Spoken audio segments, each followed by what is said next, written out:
What up? You're checking out Braille Sounds, and today we're going to take a look at how I make some chord progressions in my modular system. It's really the heart of the whole system, and honestly, it's the reason that I find so much joy in the studio today. A lot of my music has been pretty chord heavy, especially recently. This started when I was using Ableton. I found a plugin called Cthulhu, which basically lets you lay out your chords across your keyboard. That, to me, was such a refreshing way to come up with chord progressions. I had become really accustomed to basically playing the same thing all the time. And when I first started getting into modular, one of the things I stumbled on was that you could use those pitches to inform, your pitches for your bass line or your melodies. So I landed on using a bunch of quantizers. This started with the Instruo Harmony, and that one's amazing, but I went with the Sinfonion here eventually. It's hard to get like a lot of these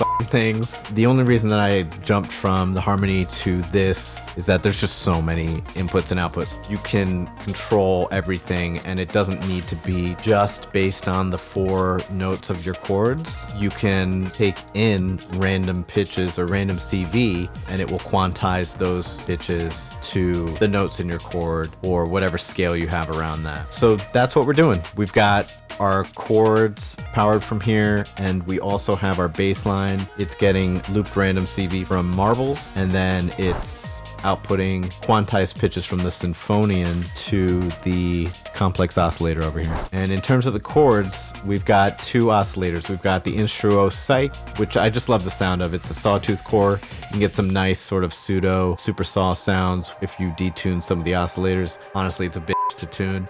If you breathe on this thing wrong, it goes out of tune, but it just sounds so damn good. Look at this thing. There's 4 oscillators in this. It's tiny. All right, and then we've got our Chaos Devices Odessa, and the Chaos Devices Odessa is chord ready because of the expander. So we've got the expander here. It lets you send it 5 pitches. So I dupe one of the 4 that I get from the chords from the Sinfonion. Both of these are going into the natural gate. We've got Saich on the left and Odessa on the right. And tonight we're going to be triggering the natural gate, the low pass gate. And by the way, we went over this thing in my live set breakdown. By far my favorite low pass gate, and I've tried them all.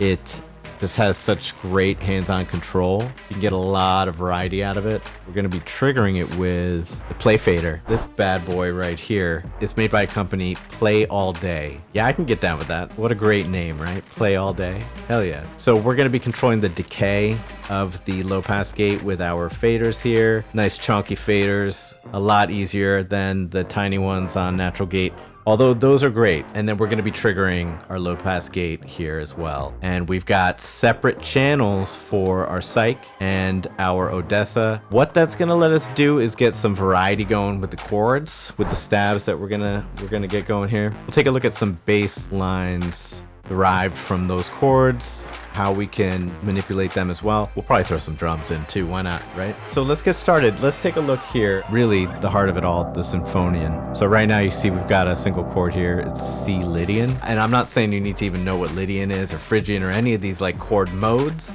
There's just like a very baseline level of music theory that I think you should probably try and learn, just so you don't get stuck. Even just something as simple as understanding that, oh, I want it to sound sad or happy, so I should probably change to a minor or major key. Just like that already is letting you express yourself better than you could if you did not have that music theory knowledge. And I just say all that to be clear that you don't need all that for what we're gonna do today, because I don't know all that. So let's take a look at the Sinfonion. We've got 1 square here. We want 8.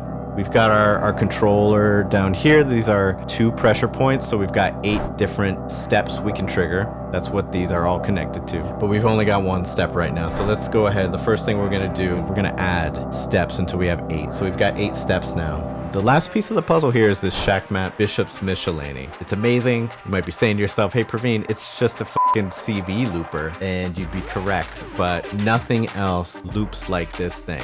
A lot of loopers, you're like, oh, I want to loop this, and the looper is like, ooh, well, how long do you want the loop to be? And then you're like, oh, I guess I got to record this empty buffer so that I'm ready for when I want to record them.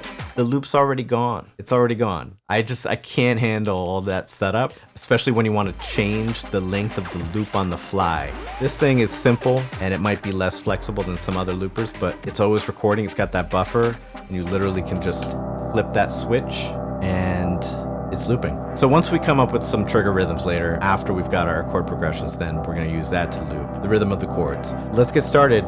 We've got a whole lot of C Lydian going on here. A lot of C Lydian. And it sounds dope, but let's go to the next step.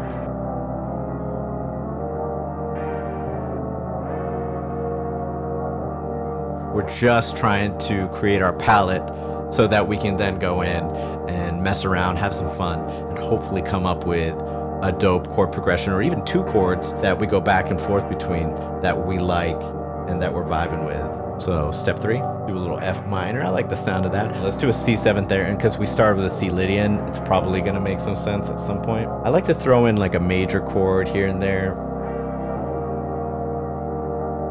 Ooh, a little F minor. Yeah, B Dorian. All right, so we just laid out our palette.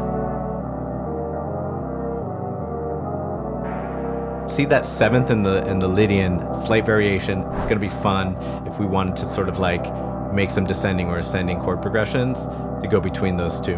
Let's set a kick just so we can have something to go off of rhythmically. You know, I like my wimpy snares. Some wimpy snares going on here. All right, so let's get the stabs going.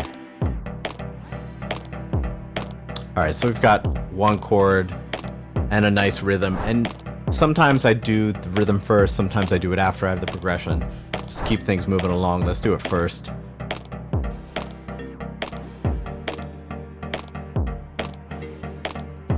And now we're just playing. That's kind of cool, I like that. And we're looping. Bringing some delay.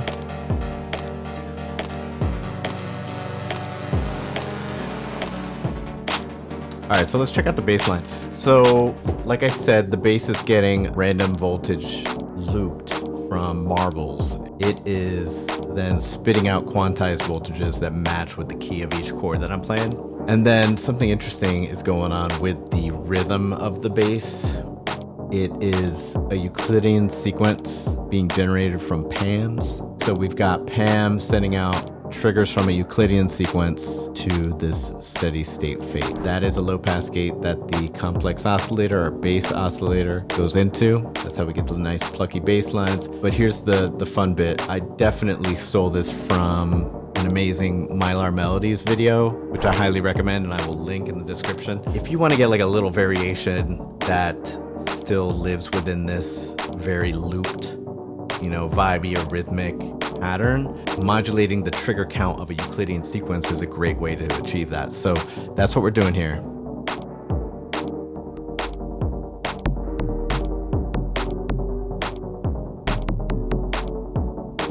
So this is just a looped random step voltage from the DNI Pro crate, and that's going into the PAM's CV in and modulating the trigger count for our bass line. I love this thing. The steady state gate is, again, like the natural gate. These two are by far my favorite low pass gates, and what's amazing is they don't have any Vactrals. No Vactrals. So anyway, we've got our bass line, and if we want to change the intensity of the bass rhythm, we just need to turn this knob here. But we're gonna leave it pretty low.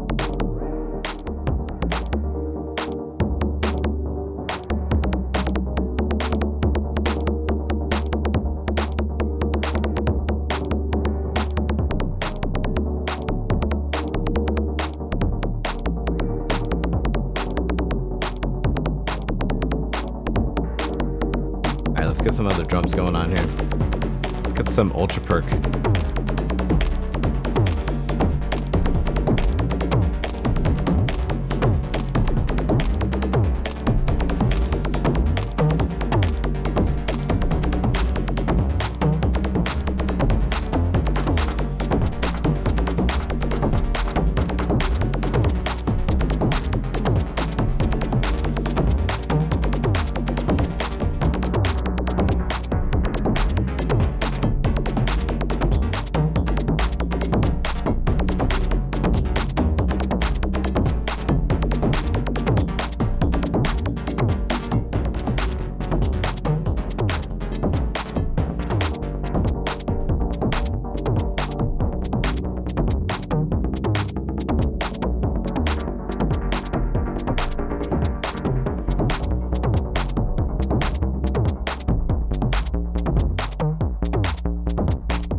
All right, so we can actually try a different chord progression here.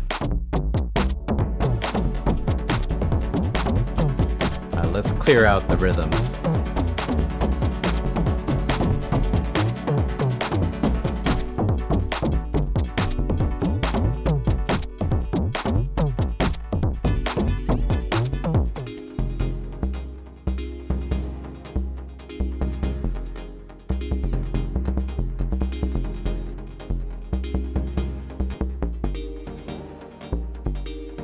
So I'm just playing here, trying to find another chord progression that we like. It can take a while sometimes.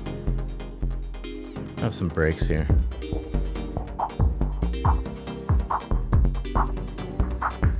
Just subtle in the back. The breaks are coming from a sample drum, Erica Synth sample drum off screen. And then let's try and loop that and cut it a bit shorter.